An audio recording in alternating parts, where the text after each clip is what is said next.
అవును.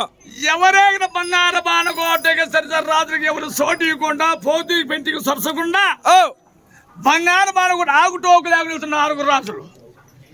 అక్కయ్య రాయమని శివగతి రాయమన్నది.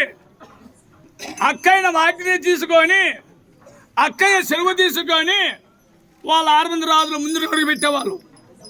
అక్కయ్య సెలవు ఇయ్యంది అడుగు ముందు పెట్టేది లేదు. 6 రాజు అతి ముందు తమ్ముళ్ళు వాళ్ళు.